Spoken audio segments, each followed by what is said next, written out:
Miss Bernie, are you seeing my screen right now? Yes, it's clear. Yeah. Okay. Thank you so much. Hello, good afternoon, everyone. I'm Melissa Alamo from PAKISAMA, and I'm going to share the game's changing solutions for the young farmers agenda. So, to start off my presentation, I would like to share some excerpt from the statement of the ILC National Engagement Strategy on the 33rd anniversary of the Comprehensive Agrarian Reform Program here in the Philippines. It says that we cannot afford the youth to abandon farming. This is the single greatest threat to our food security. We emphasize that we can encourage the youth to take up farming if if only we are able to provide land to the tiller and to make farming dignified and decent work. So this statement really sums up the current situation and struggles of our young farmers here in the Philippines. To further elaborate this, so I have enumerated some of the major challenges in issues confronted by our youth. So number one to that is the lack of access to and control to land, dealing with the land and resource security, the lack of support to access government programs and services in terms of organizational development, farm production, financing schemes, and marketing. So here in the Philippines, since our stable food is rice, so there should continue dropping of the prices of palay and the high production cost with low selling price. Also, one of our major challenges of our young farmers is that they are not organized, so they are not being given enough support services to make them stay in farming. What else? The lack of supportive government policies that will recognize and incentivize our young farmers. Our current struggles also on the climate change and the onslaught of natural phenomena or disasters like last year. So it's been a challenging year for our farmers here in the Philippines because we've been devastated by around at least three of the most strongest typhoons in the later year, last 2020. So that really damaged the crops and livestock of our farmers. Also, um, our current situation right now and the COVID-19 pandemic. So we see the new normal. There are also significant changes in our mobility, transport, and delivery of produce. And lastly, since we all fight for the rights to land, the land rights, so there are continued threats to our land rights defenders. So here in the Philippines, Philippines is one of the dangerous country for land rights defenders according to the study um, presented, I think, last year. So as our response to these major challenges and issues confronting our youth, so we have our main strategy. What is our game-changing solutions to make farming viable for our youth? So we need to organize them. So our experience in Pakisama, we organize the young farmers, our young farmers members in Pakisama. So we have organized PAMANAKA, or the National Federation of Young Farmers Organizations. So it is our official young farmers arm that we have established and recognized in 2019 with the support of our development partners, AFA, FieldRA, AsiaDRA, FAO, IFAD, and others that we have really, we take seriously on organizing and providing services to our youth. So as a continuation, as a follow-up to that organizing activity, we have formulated our 3-year strategic plan anchored to our organic strategies. So what's that organic strategy? So organizing our resilient and adaptive approaches, lobbying, advocacy and lobbying, and for the resource and fund generation. Since we are emerging organizations, we need really to focus on how to sustain our activities, how to generate resources to fund the programs and activities of our young farmers. So we have come up with this vision, mission goals that we really look for empowered, sustainable, and resilient Filipino young farmers generation. We have this mission that we, the young farmers of Pakisama, are committed to capacitate ourselves and to act collectively to in order to influence duty bearers and policy and program development. And some of our goals really is to organize, capacitate, and sustain young farmers organization, to really mainstream IDOFs, or the integrated diversified organic farming systems in the rural communities, engage and participate in the local or national and decision-making processes, and to mobilize resources to sustain the programs and services of the young farmers. So in terms of how the sustainability, so after the training, what's next? So we need to really sustain activities on the ground with the support of their mother organization, with the support of their respective organization. So that's the experience of our young farmers in Pamanaka. Really, they're continuously attending trainings on organic production. They're really collaborating, partnership with government agencies for seeds. So they don't they don't need to buy seeds because they have already collaborated, partnered with here in the Philippines with the Department of Agriculture. So what you are seeing in my screen right now are some of the photos, the fruits of the labor of the young farmers in their community. So we need to see that they are really taking seriously their initiatives to be the role model young farmers here in the Philippines. So the young farmers in action, there are young farmers who are really leaders in their organizations. Majority of our young farmers are really actively involved in production, processing, and marketing, like what you are seeing here in my screen. And really, Mel, yes, Mel, for a moment, can you slow down a bit? I'm so sorry. I I, saw the messages only now. The I'm sorry. interpreters cannot, they're running after you. Thank you so much. Please slow down a bit. You have 5 minutes and 30 Okay, seconds. thanks, Miss Bernie. My apologies.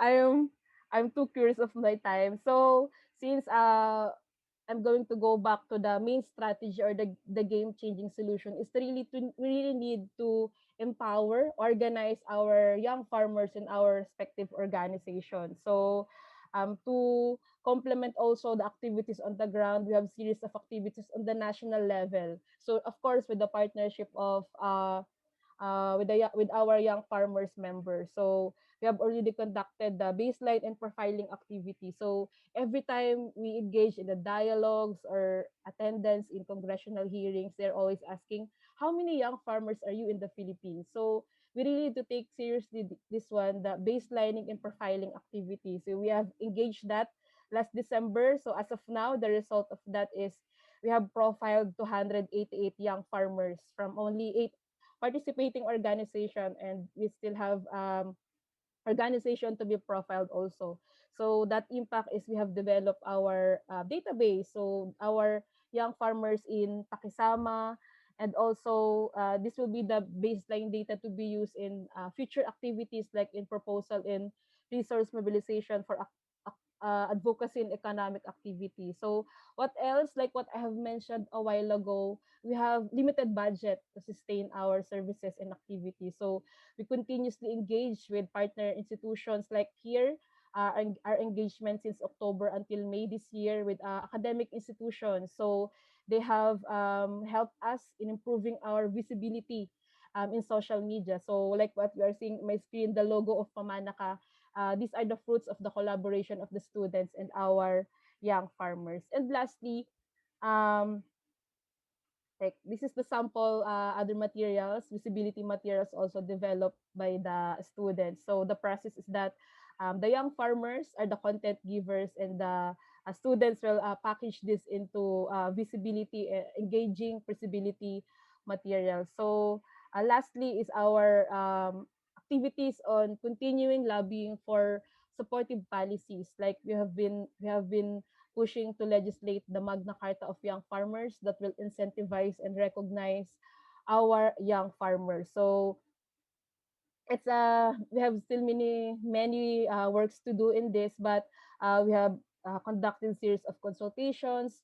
What are the ideal provisions that we will include in the Senate version of the Magna Carta of young farmers? So we are still in the initial stage of formulating that version of the bill. So I think I will just focus more on the in terms of the lessons learned. I think we need to scale up the strategies that have shared, or you have recommendations on how to further also engage our young farmers if you have other activities or innovations that you will share. So I will just want to focus on the recommendations. So one of really the key recommendation is to strengthen our young farmer organization in the country. We need consistent and continued organizing efforts. This pandemic, how we utilize available platforms to continue our organizing efforts. So we need community champions and leaders to really make and attract our young farmers. So we need also to capacitate and hone their skills in organizational development for core values, good governance and management, skills to enrich knowledge and farming related activities like the IDOPS, climate smart agriculture, digital farming, mentoring, so the transfer of knowledge from the old farmer to the young farmer. So there's a continuity of the traditional knowledge. So we need also to continue collaboration with our development partners. So we can't make this possible without the support of our development partners. So our key recommendation also is the inclusion of youth in governance and decision making um, processes. So there should be resolutions or mandate creating young farmers committee within their mother organization, within every farmer organization with concrete plan and of course concrete support mechanism on how they will be amplified their voices. And lastly, how we synergize our efforts. So we've been doing a lot of activities online to empower our youth in agri-fishery and forestry sector and to develop concrete plan or development framework for them. So like the farmers and fishers agenda consultations, we have this ongoing independent national and regional dialogues, we have the upcoming food system summit, and of course, we have the UN Decade of Family Farming, particularly in the completion of Philippine Action Plan for Family Farming. So particularly on providing enabling policy environment and ensuring generational sustainability of our family farming. So, Miss Bernie. Yes, thank you Yes. so much. Lastly, I think I have still 1 minute. Is it okay to share the game-changing solutions also of other AFA Yes, members? okay. So the situation of the youth in the Philippines is not different from the experience of other young farmers within the AFA membership. So the vision is um, The vision is a community empowered, educated, resilient, and passionate young Asian farmers engaged in sustainable family farming that nurtures a prosperous, resilient, healthy, happy, and loving world. So, with the support also of many development partners, so these are the desired outcomes. Youth members have their own spaces within their farmers' organizations and cooperatives and are effectively implementing their plans. Young Farmers Committee are able to promote youth-sensitive policies and programs within their organizations, communities, and country. Youth leadership roles and capacities are strengthened and recognized. And youth members have a positive mindset about sustainable agriculture. And lastly, other game-changing solutions shared by the members. So with the support also of the development partners, particularly IFAD and the Forest and Farm Facility. So these are the activities, the constituency building, the establishment of the National Young Farmers Committee within to ensure the young farmers' voices will be heard, to serve as platform to hone their leadership skills. So what else? The capacity building. So all AFA members provide training to their young farmers to the on a whole range of skills from agroecological farming, production techniques to marketing, value addition, business and leadership skills, among others. Examples are the NAMAC, the experience of NAMAC in Mongolia, program for supporting young people who would like to start farming activities or would like to work in agricultural sector after his or her graduation. And for our partners from SEWA, India, trains young farmer leaders to become master trainers who can train other young farmers. So in terms of advocacy and awareness raising on COVID, so with the support of IFAD, they have been facilitated the Young Farmers Dance Challenge. So that's all. Thank you everyone and my apologies for the fast-paced presentation. Back to you, Miss Bernie. Speedy Mel. Okay, thank you so much.